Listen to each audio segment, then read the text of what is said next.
2024 या आर्थिक वर्षासाठी राज्याचा स्वतःचा कर महसुलाचा सुधारित अंदाज रुपये 4,09,593 कोटी आहे. सन 2026-27 या आर्थिक वर्षात राज्याच्या स्वतःच्या कर महसुलाचे अर्थसंकल्पीय उद्दिष्ट 4,15,653 कोटी एवढे निश्चित करण्यात आले आहे. एक BS4 व त्यावरील प्रदूषणाची मानके असलेले वाहन निष्कासित करून नवीन वाहन खरेदी करताना मोटर वाहन करामध्ये 16% व BS3 व त्याखालील प्रदूषणाची मानके असलेले वाहन निष्कासित करून नवीन वाहन खरेदी करताना मोटर वाहन करामध्ये 30% सूट देण्याचे प्रस्तावित करण्यात येत आहे.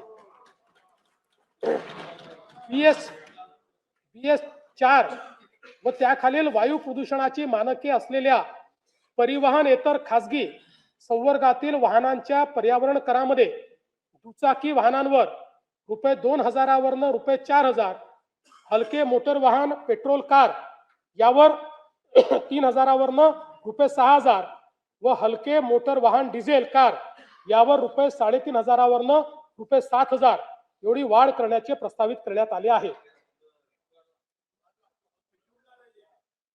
नाही, यांनी फक्त 160 कोटीच मिळणार आहेत, पण हे याकरता केलं आहे की आपल्याला आता पुढे ईव्हीला त्या ठिकाणी बळ द्यायचा आहे आणि असे प्रदूषण करणारी वाहनंही कमी झाली पाहिजे. म्हणून सध्या राज्यात क्रेन आरोहित वाहने क्रेन माउंटेड व्हेकल यांना वाहन किमतीच्या 7% प्रमाणे एक रकमी कर आकारण्यात येतो. अशा वाहनांना मोटर वाहन कराची कमाल मर्यादा म्हणजेच रुपये 30 लाख करण्याचे प्रस्तावित आहे.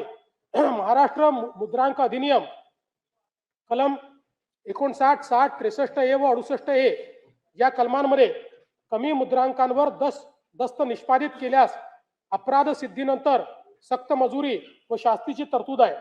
सदर शास्तीच्या रकमेत फेररचना करून 5,000 वरनं 1 लाख रुपयापर्यंत वाढ करण्याचे प्रस्तावित आहे. यामुळे कमी मुद्रांकावर दस्त निष्पादन करण्याचे प्रमाण नियंत्रणात येईल. प्रगतिशील, शाश्वत, सर्वसमावेशक, सुशासन या 4 सूत्रांना घेऊन हा अर्थसंकल्प मी सादर केला. त्याच सूत्रांवर 4 ओळी सादर करून अर्थसंकल्पीय भाषणाचा मी शेवट करतो.